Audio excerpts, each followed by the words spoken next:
श्रुति जी। राधे राधे। महाराज जी राधे राधे। महाराज जी, सामने वाला जब गुस्से में है तो मुझे कई बार ये समझ नहीं आता कि मुझे क्यों गलत कहता है सामने।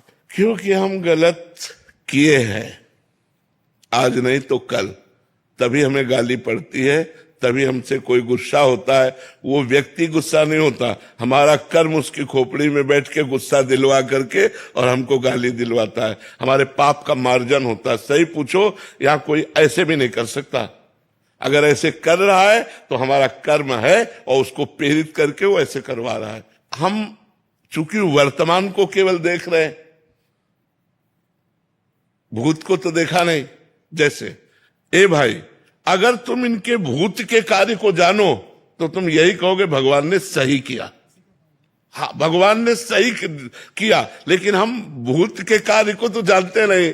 हम वर्तमान के दृश्य को देखते हैं। यहां जो भी हो रहा है, हम अपने कर्मों का भोग भोग रहे हैं।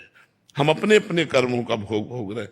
जैसे पूर्व में हमारे द्वारा जो कर्म होता है वो अधिक रूप लेकर के हमें दंड देता है।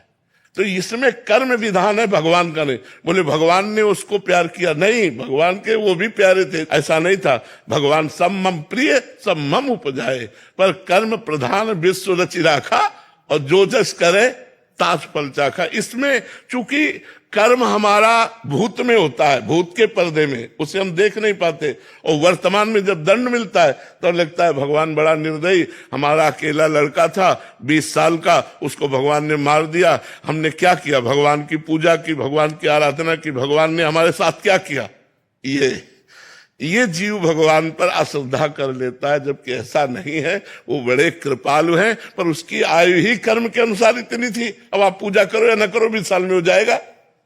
तो ये बातें समझनी है सत्संग के द्वारा, कि हमको कोई अगर क्रोध करता है, कोई गाली देता है, तो कहीं ना कहीं वो हमारे किसी कर्म का मार्जन है। हम समझ नहीं पाते और नया कर्म कर बैठते। और अगर हम चुप सह जाएं तो हमारे कर्म का मार्जन हो जाएगा, पर सहना बहुत कठिन है।